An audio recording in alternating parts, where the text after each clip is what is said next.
नमः शिवाय। ओम श्री शाम शिवाय नमः। दोस्तों नमस्कार, हमारा नाम योगेश शुक्ला है और आप इस समय इस पर संदेश देख रहे हैं। शिव पुराण की पुस्तकों को पढ़ने से पहले या सुनने से पहले शिव रूप में उनका पूजन करना चाहिए। ये बात शिव पुराण में लिखी हुई है, पिछले अध्याय में हम बता भी चुके हैं। तो आपकी स्क्रीन में जो शिव पुराण की 2 पुस्तकें हैं, प्रमाणित पुस्तकें हैं, इनका आप दर्शन कीजिए, मन एकाग्र कीजिए और इनका प्रणाम कीजिए। फिर आगे हम आपको भोलेनाथ के असली दर्शन करवाते हैं। ये भगवान भोलेनाथ का असली रूप है जो शिव पुराण में लिखा हुआ है कि सदा शिव परम ब्रह्म परमात्मा इन्हें कहा गया है। तो इनके 5 मुख हैं, 5 मुख के अलग अलग कार्य हैं, शिव पुराण में बताया गया। पिछले अध्याय आप देख लेना, हमने सब बताया शिव पुराण जो लिखा हुआ है। और प्रत्येक मुख में 5 मुख, प्रत्येक मुख में इनकी 3-3 आंखें, त्रिनेत्र हैं और तमाम जिनके आभूषण होते हैं उससे लदे हुए हैं। तो चलिए अगला अध्याय शुरू करते हैं। पिछले भाग में हमने आपको शिव पुराण के रुद्र संहिता का 10वां अध्याय सुनाया था। 10वां अध्याय थोड़ा छोटा था तो एक पन्ना हमने 11वां अध्याय का भी सुनाया था। उसके आगे का आज आपको 11वां अध्याय सुनाने जा रहे हैं और 12वां अध्याय का भी कुछ भाग आपको सुनाएंगे। लेकिन उससे पहले आपको एक महत्वपूर्ण जानकारी दे दें, पूजा से संबंधित जानकारी है। अगर आप पहली बार सुन रहे हैं हमको, तो शिव पूजन जब भी मंदिर में करने जाएं, शिव पुराण में लिखा है कि उत्तर की तरफ मुख करके पूजा करनी चाहिए। अक्सर लोग गलतियां करते हैं, इसी लोगों को फल नहीं मिलता शिव पूजन का। तो आपके सामने शिवलिंग हो, आपका मुंह उत्तर की तरफ हो, केवल यही दिशा है। बाकी विस्तार देखने के लिए आपको शिव पुराण के पिछले अध्याय देखना पड़ेगा।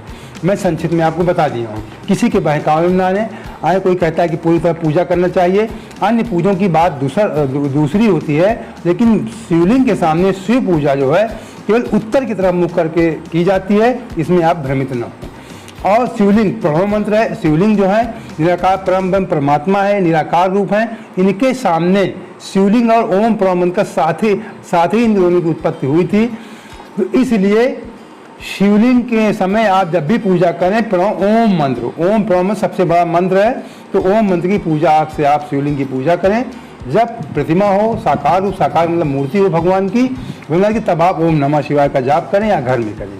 ये महत्वपूर्ण जानकारी थी, हमने आपको दे दी। चलिए शुरू करते हैं। इसके बाद मनुष्य को अपने वर्ण के अनुसार दातून करना चाहिए। ये नित्य क्रिया बताई, किस तरह शौच क्रिया करनी चाहिए, मिट्टी का लेपन लगा के वर्ण के अनुसार ब्राह्मण को कितने बार, इस तरह सब था, आप देख लेना पिछले बार शौच क्रिया के बाद। अब उसके बाद हाथ धुलने के बाद दातून क्रिया की बात आ गई, जो आप मंजन जिसे आप कहते हैं, वही दातून है। इसके बाद मनुष्य को अपने वर्ण के अनुसार मतलब जात के अनुसार दातून करना चाहिए। ब्राह्मण को 12 अंगुल की, ब्राह्मण को 12 अंगुल की दातून करना चाहिए। क्षत्रिय को 11 अंगुल को, वैश्य को 10 अंगुल की, शूद्र को 9 अंगुल की। इतनी बड़ी दातून आप जब भी दातून करें, नीम की, बबूल की, किसी भी चीज़ की, तो नाप लें। अगर आप ब्राह्मण तो 12 अंगुल की, आप क्षत्रिय तो 11 अंगुल की, आप वैश्य हैं तो 10 अंगुल की। वैश्य में सभी जाति आ जाती हैं, जो क्षत्रिय और अनुसूचित जात के बीच की होती हैं, सभी जाति आ जाती हैं, उनके लिए 10 अंगुल का। और अनुसूचित जात के लोगों के लिए शुद्ध लिखा है, शुद्ध 9 अंगुल को 9 अंगुल की उनकी होना चाहिए दातून। दातून का यह मान बताया गया है, मनुस्मृति के अनुसार काल दोष का विचार करके ही दातून करें या त्याग दें। हे तात, षष्ठी प्रतिपदा, अमावस्या, नवमी, व्रत का दिन, सूर्यास्त का समय, रविवार अथवा श्राद्ध दिवस, ये दंत धावन के लिए वर्जित हैं। दंत धावन के लिए इन दिनों में दंत धावन नहीं करनी चाहिए, लेकिन आजकल सब करते हैं सफाई के हिसाब से।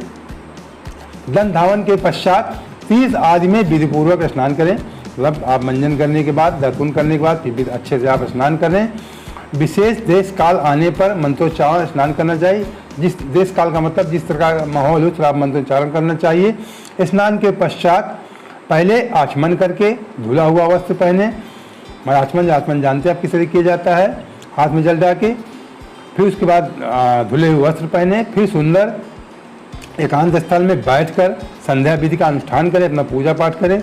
यथोयोग्य संध्या विधि करके पूजा का कार्य आरंभ करें। मन को सुस्थिर करके पूजा गृह में प्रवेश करें, मन को इतना स्थिर कर लें। फिर पूजा घर में प्रवेश करें, वहाँ पूजन सामग्री लेकर सुंदर आसन पर बैठें। पहले न्यास आदि करके क्रमशः महादेव जी की पूजा करें। शिव की पूजा से पहले गणेश की, फिर द्वारपालों की, फिर दिक्पालों की भली भांति पूजा करें। जो अन्य गणेश जी के साथ अन्य तमाम देवी देवता घर में होते हैं उनकी पूजा आप करिए पहले।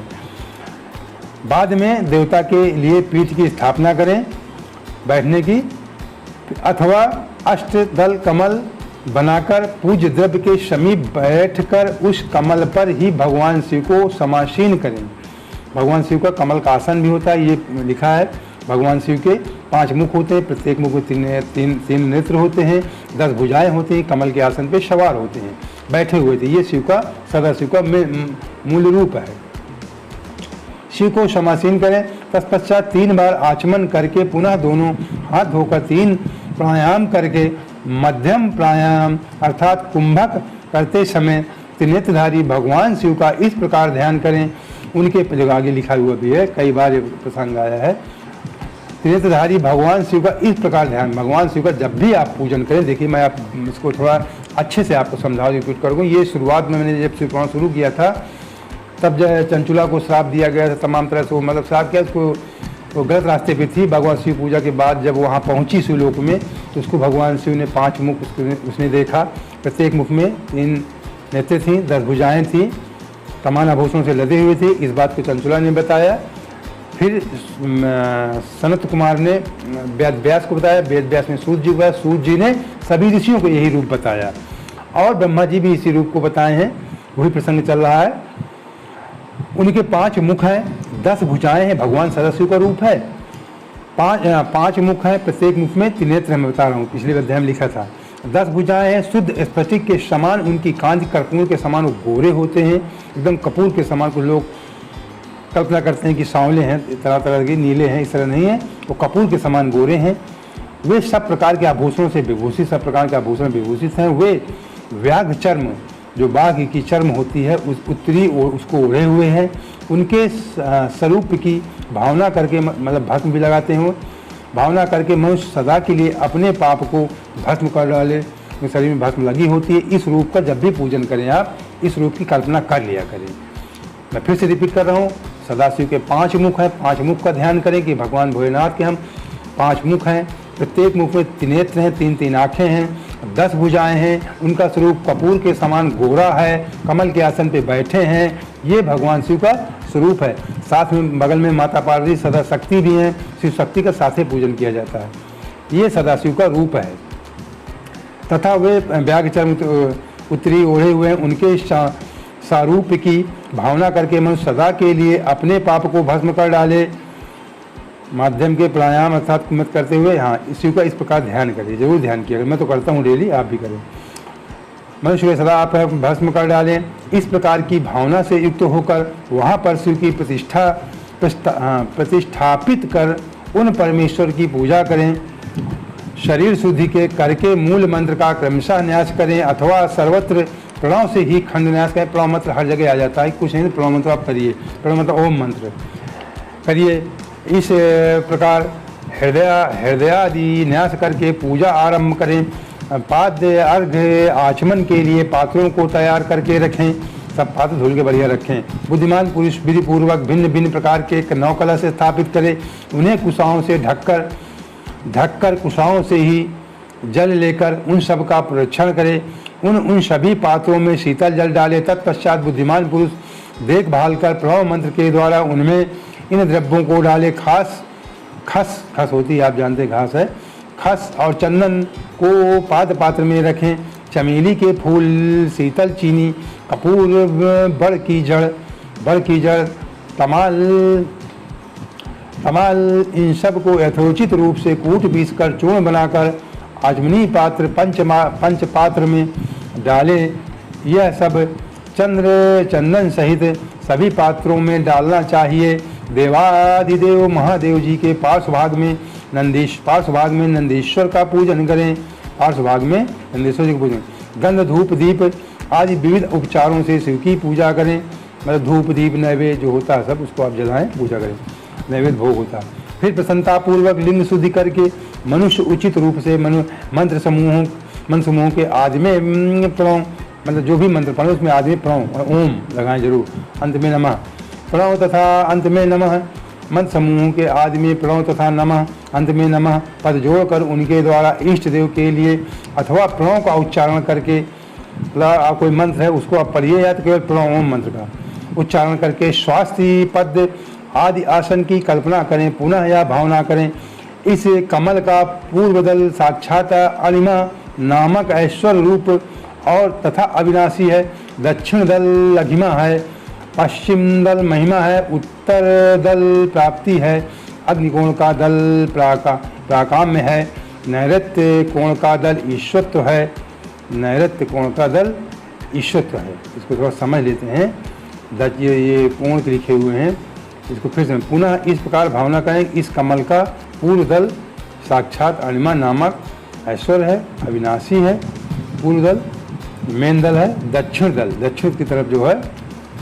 वो लघिमा है, पश्चिम की तरफ जो उनका कमल का दल है पश्चिम दल वो महिमा है, उत्तर दल जो वो प्राप्ति है, अग्निकोण होता है उत्तर और दक्षिण का कोना, अग्निकोण दल प्राकाम्य है, नैऋत्य कोण ये दक्षिण और पश्चिम कोण है, नैऋत्य कोण का दल ईश तत्व है, ईशित्व है, वाव्य कोण उत्तर और पश्चिम का कोना होता है, इसे वाव्य कोण कहते हैं। वाव्य कोण का दल वासित्य है, ईशान कोण का दल ईशान कोण पूरब और उत्तर ये देवताओं कोण होता है, ईशान के घर की भी दिशाएं होती हैं।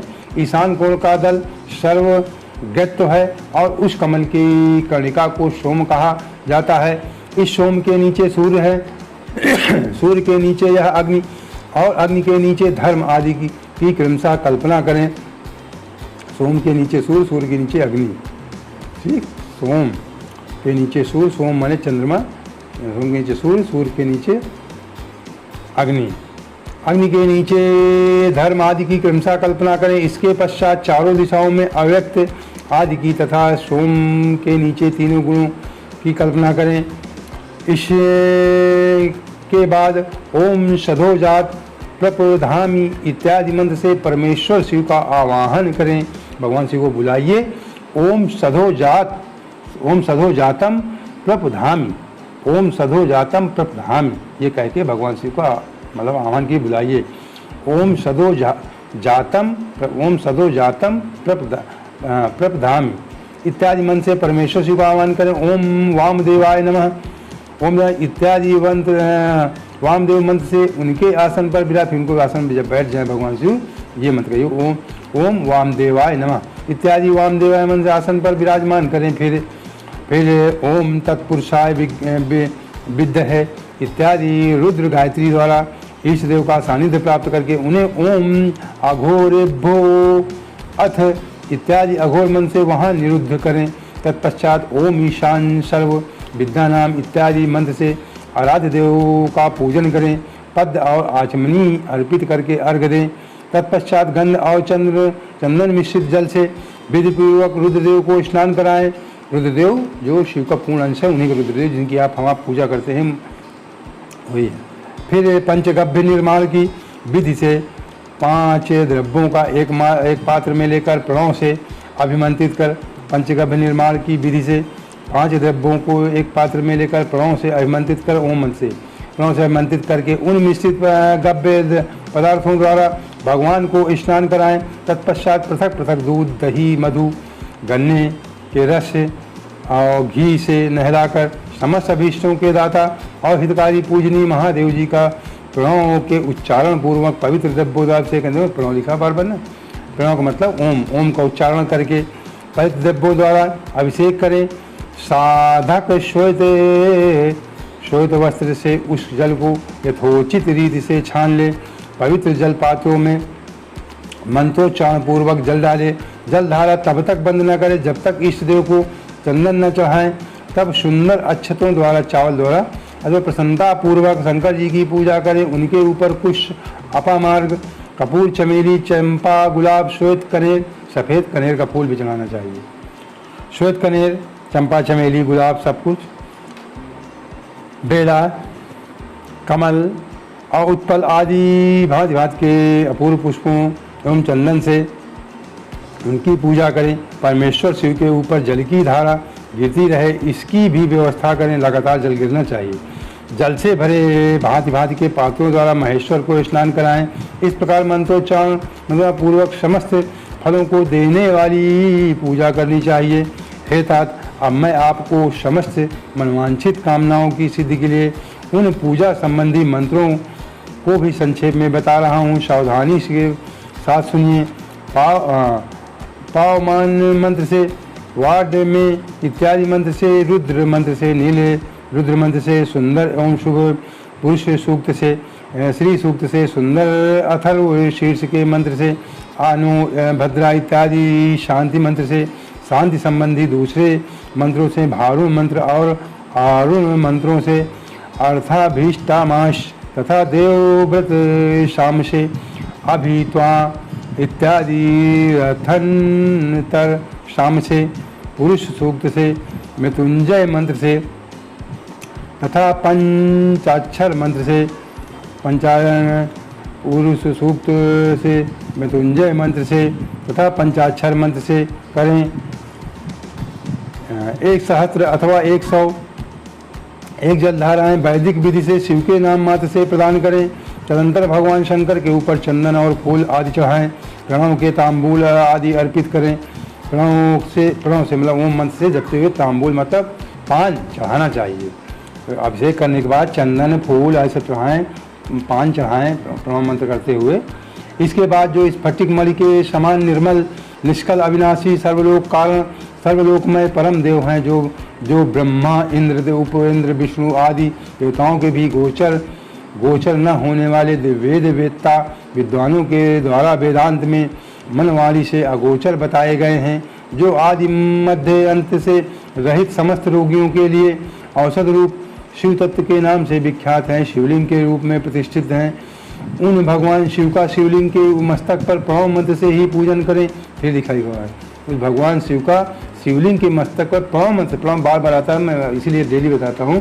प्रणव मंत्र से मस्तक पर प्रणव मंत्र से ही पूजन करें। धूप दीप नैवेद्य सुंदर तामूल भगवान शिव का उनके शिवलिंग के मस्तक पर प्रणव मंत्र से नैवेद्य का सुंदर तामूल, सुंदर आरती,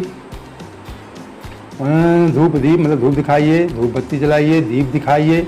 अगरबत्ती नहीं जलाई जाती, अगरबत्ती मत जलाया करें। धूप बत्ती जलाइए, दीप जलाइए, नैवेद्य मतलब भोग लगाइए, फिर पान खिलाइए, शुरम में आरती कीजिए, स्त्रोतों तथा नाना प्रकार के मंत्रों नमस्कारों द्वारा यथोक्त विधि से उनकी पूजा करें। तत्पश्चात अर्घ्य देकर भगवान के चरणों में फूल बिखेर कर साष्टांग प्रणाम करके देवेश्वर शिव की आराधना करें। इसके बाद हाथ में फूल लेकर खड़ा होकर के दोनों हाथ जोड़कर इस मन से सर्वेश्वर शंकर की पुनः प्रार्थना करें। हे शिव, मैंने अनजान में अथवा जानबूझ के जो जप पूजा आदि सत्कर्म किए वे आपकी कृपा से सफल हों।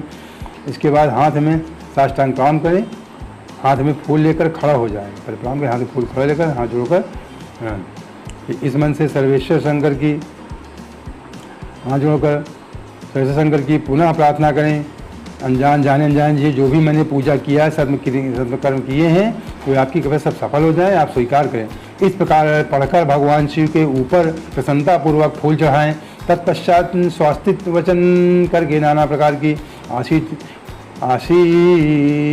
ही दो प्रार्थना करें। फिर शिव के ऊपर मार्जन 3 करना चाहिए। इसके बाद नमस्कार करके अपराध के लिए क्षमा प्रार्थना करते हुए पुनरागमन के ये था 11वां अध्याय जो समाप्त हुआ। 11वां अध्याय भी समाप्त नहीं हुआ, अभी चल रहा है, ये नीचे लिखा। हाँ, अभी 11वां अध्याय चल रहा है, 12वां भी आपको सुनाएंगे। ये हुआ।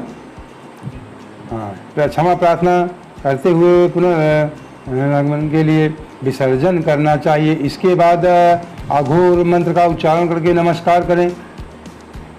फिर संपूर्ण भाव से युक्त होकर इस प्रकार प्रार्थना करें। प्रत्येक जन्म में शिव मेरी भक्ति हो, शिव में भक्ति हो, शिव में भक्ति हो। आपके अतिरिक्त दूसरा कोई मुझे शरण देने वाला नहीं है। हे महादेव, आप ही मेरे लिए शरणदाता हैं। इस प्रकार प्रार्थना करके पराभक्ति के द्वारा संपूर्ण सिद्धियों के दाता देवेश्वर शिव का पूजन करें। विशेषता गले की ध्वनि से भगवान को संतुष्ट करें। तत्पश्चात परिवारजनों के साथ नमस्कार करके, पूरे परिवार के साथ काम करें, नमस्कार करें। परिवारजन प्रसन्नता प्राप्त करके समस्त लौकिक कार्य सुखपूर्वक करता रहे। जो इस प्रकार शिव भक्ति परायण होकर प्रतिदिन पूजा करता है उसे अवश्य ही पग पग भर सब प्रकार की सिद्धि प्राप्त होती है। वह उत्तम वक्ता होता है। जो शिव भक्त होता है उत्तम वक्ता, अच्छा बोलता भी है, उत्तम वक्ता होता है तथा उसे मनवांछित फल की निश्चित ही मनवांछित फल भी प्राप्त होती है। रोग दुख शोक, दूसरों के निमित्त होने वाले उद्वेग, ये पिछले भी बताया था मैंने कि रोग, दरिद्रता, रोग, दुख, दुश्मन से भय, ये सब जब तक व्यक्ति शिव पूजा नहीं करता तब तक ही घर में उसके विक रहता है। शिव पूजा कर देंगे आपकी दरिद्रता खत्म हो जाएगा, रोग खत्म हो जाएगा, दुख खत्म हो जाएगा, दुश्मनों से आपको छुट्टी भी मिल जाएगी। दूसरों के निमित्त होने वाले उद्वेग, कुटिलता, विष तथा अन्य जो कर उपस्थित होता है उसे कल्याणकारी परम शिव अवश्य नष्ट कर देते हैं। उस उपासक का कल्याण होता है। जैसे शुक्ल पक्ष में चंद्रमा बढ़ता है वैसे ही शंकर की पूजा से उसमें अवश्य ही सद्गुणों की वृद्धि होती है। हे मुनिश्रेष्ठ, इस प्रकार मैंने शिव पूजा का विधान आपको बताया। हे नारद, अब आप और क्या पूछना चाहते हैं?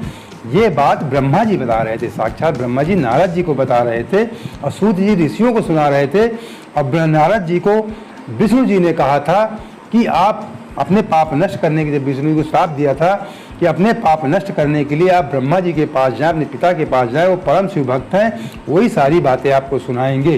तो नारद जी को ब्रह्मा जी सुना रहे थे शिव की महिमा के बारे में। काफ़ी कई अध्याय चल रहा मामला। अब इसके बाद हम आपको 12वां अध्याय भी सुना दें थोड़ा, लेकिन उससे पहले निवेदन कर दें, आपको बता दें, एक जानकारी और महत्वपूर्ण दे दें कि भगवान शिव निराकार परम परमात्मा है। संकीर्ण मानसिकता छोड़ दीजिए। हम जानते हैं कि बहनें कितना भी सुने, हमारी माताएं बहनें, लेकिन उनके मन से संकीर्ण मानसिकता नहीं जाती है। वे दूसरे की ईर्ष्या दोष में लगी रहती हैं, चाहे जितना पुराण सुन लें। अगर आपके मन से ईर्ष्या दोष नहीं जाता तो पुराण सुनना आपका व्यर्थ है। दूसरों का भला सोचें, दान पुण्य करें, निस्वार्थ करें, तभी आपका शिव पुराण सुनना लाभदायक है। अन्यथा आप कितना भी सुने कोई फल नहीं। इसलिए सबसे पहले मन साफ करें, किसी को ईर्ष्या दोष न रखें। और पुराण जो हम सुनाते हैं, ऋषि जी ने उनको सुनाया, सूर्य ब्रह्मा जी ने सुनाया, राणा को, फिर ऋषियों ने सूर्य जी, इस तरह जो क्रम चला रहा है हम आपको सुना रहे हैं। तो आप दूसरों को सुनाइए जितना आपको समझ सकें। उसके बाद नहीं सुना सकते वीडियो को शेयर कर दिया करें। और इसी तरह मतलब कि अगले भाग भी सुनना चाहते हैं तो तुरंत चैनल सब्सक्राइब भी कर लें, जो बगल में लाल से लिखा होता है। हाँ, अब आगे 12वां अध्याय आप सुना दें। नारद जी बोले, हे ब्राह्मण, हे प्रजापति, हे तात, आप धन्य हैं क्योंकि आपकी बुद्धि भगवान शिव में लगी हुई है। हे विदे, आप पुनः इसी विषय का सम्यक प्रकार से विस्तार पूर्वक मुझसे वर्णन कीजिए। ब्रह्मा जी बोले, हे तात, एक समय की बात है, कमल से उत्पन्न होने वाले मैंने चारों ओर से ऋषियों और देवताओं को बुलाकर प्रेम पूर्वक सुंदर और मधुर वाणी में कहा। ब्रह्मा जी अपने लिए कह रहे हैं, मैं कमल से उत्पन्न हुआ और सब देवताओं को, उनको ऋषियों को बुलाकर मैंने कहा, यदि आप सब नित्य सुख प्राप्त करने की इच्छा रखते हैं, ये ब्रह्मा जी खुद कह रहे हैं, यदि आप सब नित्य सुख प्राप्त करने की इच्छा रखते हैं, ये देवताओं ऋषियों से कह रहे हैं ब्रह्मा जी, यदि आप सुख चाहते हैं, नित्य अपने मनोरथ की सिद्धि चाहते हैं, तो मेरे साथ क्षीर सागर के तट पर आएँ। चल कह रहे हैं चलो विष्णु भगवान के पास चला जाए क्षीर सागर और पूछा जाए शिव पूजा के बारे में। इस वचन को सुनकर वे सब मेरे साथ वहाँ पर आ गए। जब सर्व कल्याणकारी भगवान विष्णु निवास, जहाँ सर्व कल्याणकारी भगवान विष्णु निवास करते हैं, हे मुनि, वहाँ पर जाकर सभी देवता भगवान जगन्नाथ, देवेश्वर जनार्दन विष्णु को हाथ जोड़कर प्रणाम करके खड़े हो गए। सब देवता वहाँ भगवान विष्णु को प्रणाम करके खड़े हो गए। ब्रह्मा आदि उन उपस्थित देवताओं को देखकर मन में शिव के चरण कमल का स्मरण करते हुए विष्णु कहने लगे, मतलब भगवान शिव के चरण कमलों का स्मरण किया भगवान विष्णु ने पहले, फिर उनसे पूछा मुस्कान में। विष्णु जी बोले, हे ब्रह्मादि देवों, और ऋषियों कहा कि हे ब्रह्मा, हे सब देवता ऋषियों, आप लोग यहाँ किस लिए आए हुए हैं? प्रेम पूर्वक सब कुछ कहें। इस समय कौन सा कार्य आ पड़ा है? ब्रह्मा जी बोले, भगवान विष्णु के द्वारा ऐसा पूछने पर मैंने उन्हें प्रणाम किया। ब्रह्मा जी कह रहे हैं, उपस्थित उन सभी देवताओं से कहा, इस समय आप सबके आने का क्या प्रयोजन है, इसका निवेदन आप सब करें। ब्रह्मा जी ने सबसे कहा कि आप सब लोग कहिए विष्णु जी से किस लिए आए। देवता लोग बोले, हे विष्णु, किसकी सेवा है जो सभी दुखों को दूर करने वाली है, जिसको कि हमें नित्य करना चाहिए। देवताओं का यह वचन सुनकर भक्तवत्सल भगवान विष्णु देवताओं सहित मेरी प्रसन्नता के लिए कृपा पूर्वक यह वाक्य कहने लगे। अब विष्णु जी बोल रहे हैं, लिखा है भगवान बोले, विष्णु जी कह रहे हैं, हे ब्राह्मण, देवों के साथ आपने पहले भी इस विषय में सुना है, किंतु आज पुनः आपको और देवताओं को फिर बता रहा हूँ। उन्होंने कहा कि देवताओं के साथ पहले भी आपने सुना है और साक्षात सदाशिव खुदे ब्रह्मा विष्णु के सामने खुद ही आकर के उनको सब महिमा बताया था। तो विष्णु कह रहे मैं फिर आपको बताता हूँ। तो अगर अभी तक आप चैनल सब्सक्राइब नहीं, सब्सक्राइब कर लें, जहाँ पे चैनल का नाम लिखो उसके बगल में लाल से लिखा हो उसको भी आप टच कर लीजिए। उसके छूते ही आपके 3 निशान आएंगे, इस पर से ऊपर निशान छू लीजिए यार, जिससे आप हमसे जुड़ जाएंगे। जब भी वीडियो है उसकी सूचना आपको प्राप्त हो जाएगी। और दूसरे के कल्याण के लिए, अपने मित्रों के और नाते रिश्तेदारों के कल्याण के लिए वीडियो को शेयर जरूर कर दें, इससे आपका बहुत बड़ा कल्याण होगा। अब अगला भाग कल आपको सुनाएंगे, 12वां अध्याय का जो शेष बचा हुआ है। ओम ओम नमः शिवाय, ओम श्री शाम शिवाय नमः।